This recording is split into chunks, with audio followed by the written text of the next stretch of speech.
तुम तो ये पता लगाओ कि डीएनए टेस्ट कौन सी लेबोरेटरी में हो रहा है, क्योंकि डीएनए टेस्ट आने में 2 हफ्ते का समय लगता है और इन 2 हफ्तों में तुम लोग अपना काम आसानी से समझ गए ना? Yes sir. जब वो किरण को इंजेक्शन लगा रही थी ना, हाँ। तो किरण ना ना ना ना कह रही थी।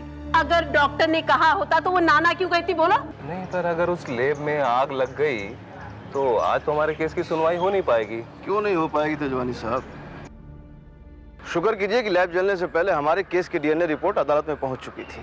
तुम्हारी इन गुस्ताखियों को मैं बर्दाश्त कर रही हूँ तो सिर्फ इसलिए कि तुम शायद मेरे स्वर्गीय पति की बेटी हो, वो भी एक नाजायज बेटी। मैं भी आपके ये शब्द सिर्फ इसलिए बर्दाश्त कर रही हूँ क्योंकि आप स्वर्गीय अविनाश आहूजा की पत्नी हैं। तुम मेरी सगी बहन हो। हाँ, बहुत स्मार्ट समझते हो तुम लोग अपने आप को, लेकिन अब मैं ऐसा नहीं होने दूंगी। इस बार डीएनए टेस्ट पुलिस की कड़ी निगरानी में होगा।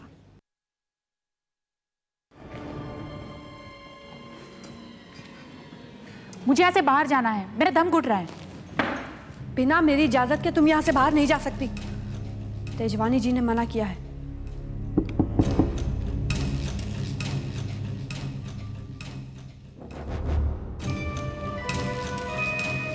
जी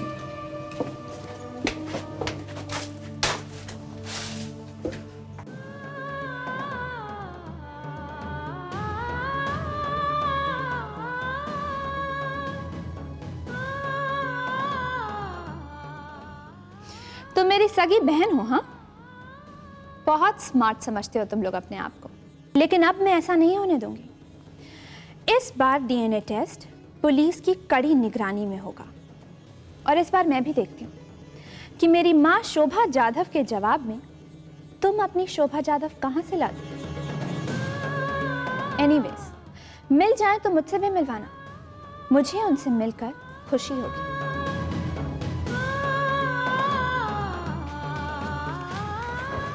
कहाँ जा रही हो? तेजवानी को फोन करने। सुना नहीं उसने क्या कहा? मिस्टर तेजवानी सब संभाल लेंगे, लेकिन तुम यहाँ से फोन मत करना। हो सकता है पुलिस वाले ने फोन टैप किया हो। पुलिस को वैसे भी एक दिन सच्चाई पता चल ही जाएगी।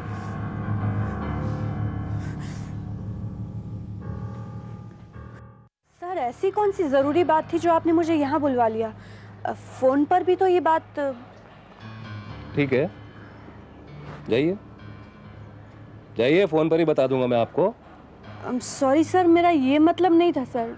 जितना कहा जाता है उतना ही किया करो, और आइंदा सवाल जवाब करने की जरूरत नहीं है। ये 50,000 रुपए मैं तुम्हें फोन पे देता। रियली वेरी सॉरी सर, मुझे माफ कर दीजिए सर। सुनो, आज के बाद तुम्हें सुमन के साथ रहने की कोई जरूरत नहीं है। ये पैसे रखो और 2-4 महीने के लिए कहीं बाहर चले जाओ, क्योंकि कोर्ट में ये फैसला आ गया है कि सुमन ही अविनाश आहूजा की बेटी है। अगर तुम उसके साथ रही तो किसी को भी शक हो सकता है और हमारी पोल खुल सकती है। समझ गई ना? जी सर। गुड। अब तो अगर सुमन अपने मुंह से भी ये कहे कि मैं किरण आहूजा नहीं हूं तो शायद ही कोई माने, लेकिन मैं फिर भी कोई रिस्क नहीं लेना चाहता। जितनी जल्दी हो सकता है मुंबई छोड़कर बाहर निकल जाओ। समझ गई? Okay sir. गुड।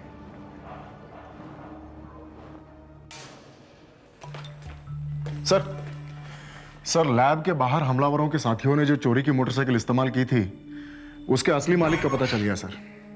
वो मोटरसाइकिल तेजवानी के एक जूनियर क्रिमिनल लॉयर की है। चांगल है। इस तेजवानी के काम करने का तरीका समझ गया मैं। ये अपने लिए पहले से एंटीसिपेटरी बेल रखता है, फिर अपनी गाड़ी में आकर ही क्राइम करवाने से पहले खुद ही गाड़ी चोरी जाने की रिपोर्ट लिखवा देता है। सर, इस वकील के रूप में इस बार हमारा पाला बहुत ही शातिर आदमी से पड़ा है सर, बहुत ही शातिर आदमी से। You are right Kadam, absolutely right.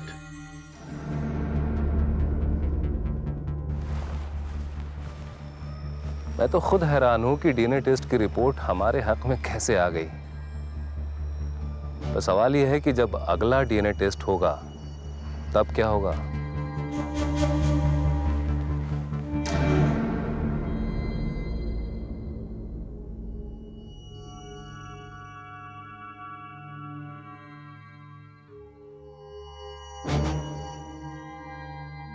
जी हाँ, बिल्कुल ठीक कह रहे हैं आप। एक बार किरण की मां से हमें छुटकारा मिल जाए तो हम लोग अब भी बहुत कुछ कर सकते हैं।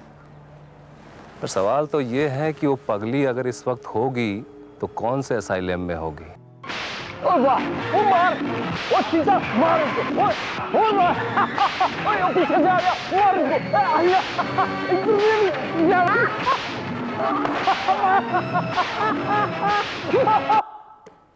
वो तन्नू डार्लिंग, वो ये बंद क्यों कर दिया टीवी तूने?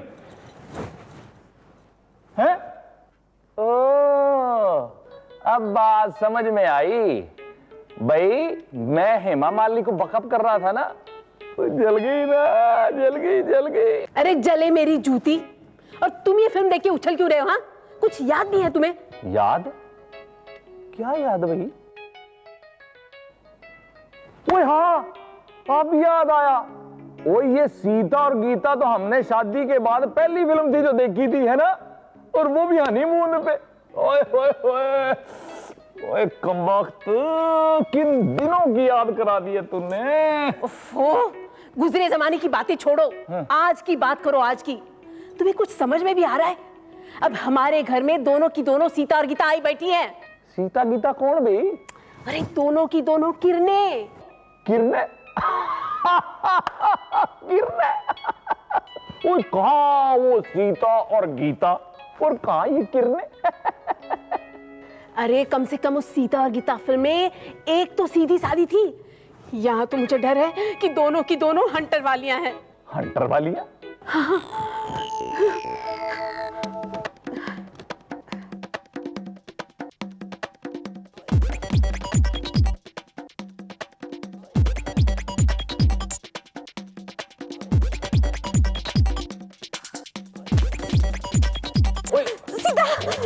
तन्नू डार्लिंग, क्या हुआ तन्नू डार्लिंग? तन्नू डार्लिंग, सीता मार रही है। ओहो, कमाल करती है, दिल में ही सपने देखी जा रही है। वल्लू डार्लिंग, वो सपना नहीं है, ये आने वाले कल का ट्रेलर था। ट्रेलर था? हाँ, पता है, मैंने देखा दोनों की दोनों हंटर लेके हमें मारने आ रही है। तन्नू डार्लिंग, मैं तुझे कहता हूं ना, तू ब्यूटी विदाउट ब्रेन है, तू विदाउट ब्रेन है बस। तो कमाल करती है भाई, वो हमें हंटर क्यों मारेंगी? हम तो दोनों किरणों को पलोस के रखते हैं, है ना? अगर उसको मारना ही होगा तो तेरी भरजाई जी को मारेगी ना सबसे पहले, है? करो, तुम जानते नहीं, यहाँ तो दीवारों के भी कान है। ये सपना सच भी हो सकता है। पता है, परजाई के साथ साथ वो हमें भी मार सकती है। हाँ, तुम जानते हो ना, गेहूं के साथ साथ घुन भी पिसता है। यही दुनिया की रीत है। लेकिन मतलब तेरा मतलब ये है कि मतलब हम खाम खाई इन दोनों पक्षों की क्रॉस फायरिंग में मारे जाएंगे? यार कमाल है। अब क्या करें? ये मामा तो तुझसे भी पहुंची हुई चीज लगता है। और क्या जानता है उसके बारे में? मामा वो तो बहुत पुराना पापी है साहब। अगर ये सुमन उसकी सगी भांजी होती ना, तो ये उसके साथ भी वही करता जो इसने इसके साथ किया। बेच देता इसको भी। यानी ये सुमन उसकी सगी भांजी नहीं है? हाय सुमन। वो तो साहब मैं इसे प्यार से बुलाता हूँ। यूं तो इसका नाम किरण है, किरण आहूजा। वो क्या है ना कि हमारे यहाँ पर शादी के बाद नाम बदलने का रिवाज है, हाँ, इसलिए। बबलू, इतने जूते मारूंगा ना, सच सच बता, ये किरण या सुमन जो भी है, ये क्या लगती है उस मामा की? अरे साहब, जूते मारने के बाद भी सच सच ही रहेगा, झूठ नहीं हो जाएगा। वो उसकी कुछ भी नहीं लगती है। वो क्या है ना कि आज से 17-18 साल पहले की बात है, इस मामा ने इसको किडनैप किया था। किडनैप? हाँ, किडनैप। वो क्या है ना कि ये जो मामा है, इसकी एक बहन थी जो बेचारी बेऔलाद थी। अब इसके लिए इसने इसको किडनैप किया और खुद बन बैठा है इसका मामा, यानी कि अपहरण करने वाला मामा। ठीक है, ले जाओ इसे। अरे सब भाई भाई। लगता है समय हमारे साथ है। ये सुमन या किरण जो भी है, इसके गुजरे हुए कल की गुत्थियां अब नागपुर जाकर ही सुलझेंगी। अगर इस लड़की का बचपन में अपहरण हुआ था तो इसके घर वालों ने एफआईआर जरूर लिखवाई होगी। मुझे अभी नागपुर जाना होगा।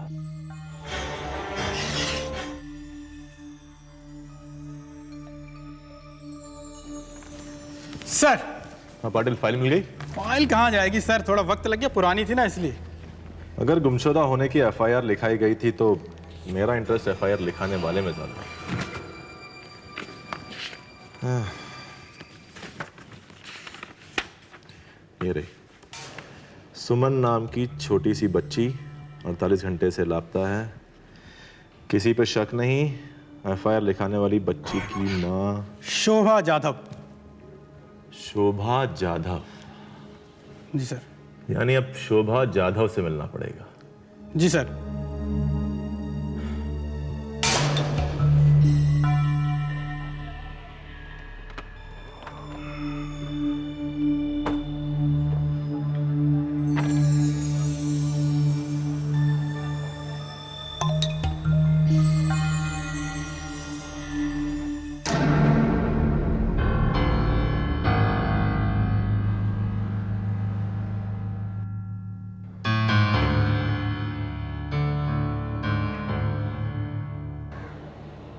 जी कहिए। जी मुझे मिसेस शोभा यादव से मिलना था। वो यहीं रहती है ना? शोभा यादव? यहाँ तो कोई यादव वादव नहीं रहती। 10 साल से हम इसी घर में रह रहे हैं। अच्छा, आपसे पहले इस घर में कौन रहता था? मुझे मालूम नहीं।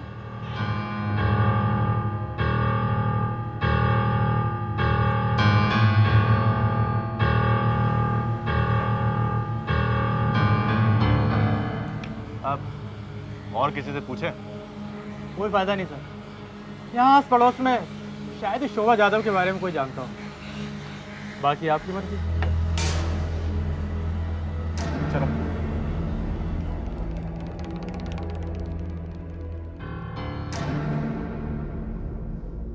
आपकी बातें सुनकर तो मैं उलझन में पड़ गई हूँ इंस्पेक्टर साहब। आपको पूरा यकीन है कि उसकी माँ का नाम भी शोभा जाधव? गलती की कोई गुंजाइश ही नहीं किरण जी। मैं खुद नागपुर जाकर सारे रिकॉर्ड्स चेक करके आया। ये लड़की तो हर तरह से मेरी बहन साबित हो रही है, लेकिन ये कैसे हो सकता है? अब देखिए, इस सवाल का जवाब तो हमें एक ही शख्स दे सकता है, वो है खुद शोभा जाधव, मेरी मम्मी। जी हाँ, और शायद अब वक्त आ गया है कि हम उन्हें यहाँ ले ही आए। लेकिन इंस्पेक्टर साहब, ये बात तो तेजवानी जैसे आदमी के दिमाग में भी आ सकती है कि अब मेरी मम्मी ही वो आखिरी रास्ता है जिसके सहारे सच्चाई तक पहुंचा जा सकता है। कहीं वो उन तक पहुंच गया और उसने उन्हें कुछ कर दिया तो? गॉड, ये बात मेरे दिमाग में क्यों नहीं आई?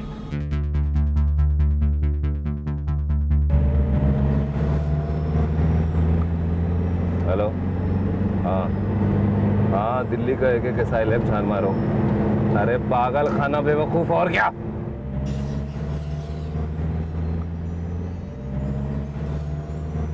तुम्हारा वकील बनना बहुत मुश्किल है। अरे बेवकूफ, जरा लॉजिकली सोचो। अगर किरण दिल्ली से आई हुई है तो उसकी माँ भी तो वहीं कहीं होगी।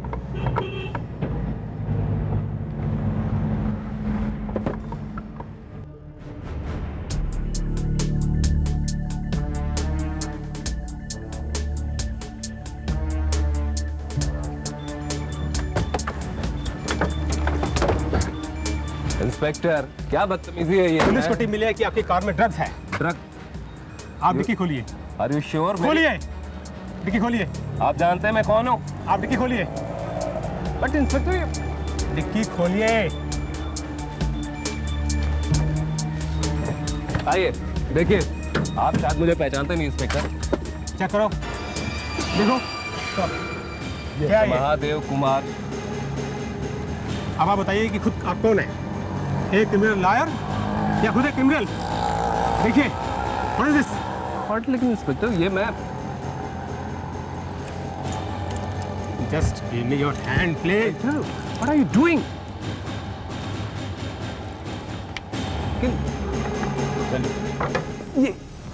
ये ठीक नहीं कर रहे हो तुम लोग।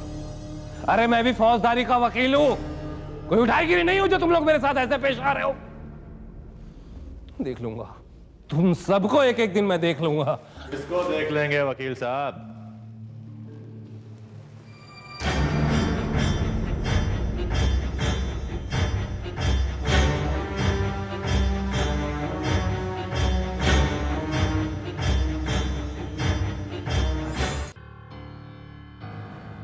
ये तुम्हें क्या हो गया किरण?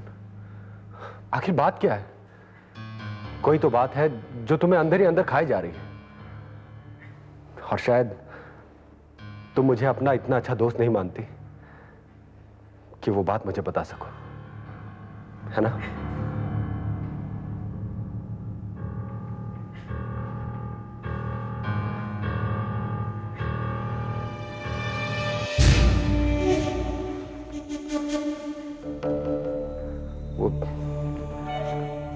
दरअसल मैं ये ताबीज वगैरह तुम्हें देने आया था। वो अम्मी गई थी ना अजमेर शरीफ, तो वो लेकर आई हैं तुम्हारे लिए। इसमें उनकी दुआएं भी शामिल हैं।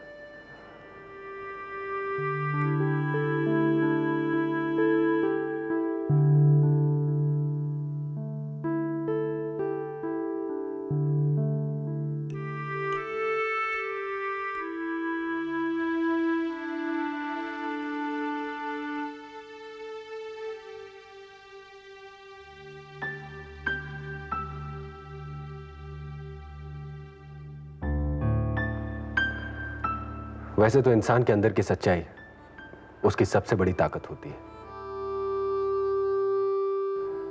लेकिन कभी कभी दुआओं और इन सब चीजों की भी जरूरत पड़ती है। इसे पहन लो, इससे तुम्हें हिम्मत मिलेगी। मुझे कोई हिम्मत नहीं दे सकता, क्योंकि सच मेरे साथ नहीं है। मैं झूठी हूँ, धोखेबाज हूँ। मैंने तुम सबको धोखा दिया है कि मैं किरण आहूजा हूँ, अविनाश आहूजा की बेटी। लेकिन सच तो यह है कि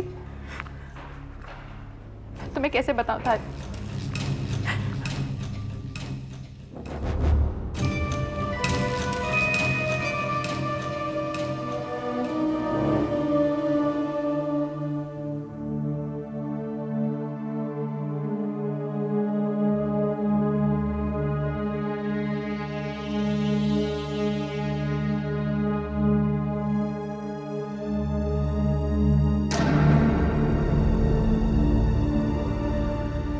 मेरे पक्ष में सिर्फ एक ही बात है कि मैंने जो कुछ भी किया है वो हालात से मजबूर होकर किया है। लेकिन अब बस, मैं अब और नहीं सह सकती। मैं किसे धोखा दे रही हूँ? खुद को, तुम जैसे अच्छे लोगों को। आज तक मेरे साथ जो कुछ भी हुआ है उससे बुरा तो और हो ही नहीं सकता। मैंने फैसला कर लिया है, मैं सबको सच बता दूंगी। I don't believe you, किरण। अरे जब कोर्ट तुम्हें मिस्टर आहूजा की बेटी मान चुका है, I don't know तुम ऐसे क्यों कह रही हो? कहीं तुम किसी दबाव में आकर ये बात तो नहीं कर रही हो? और वैसे मैं तो कोर्ट की बात पे विश्वास करूंगा ना, और कोर्ट में सब दूध का दूध और पानी का पानी तो हो ही जाएगा। तुम चिंता मत करो। हाँ?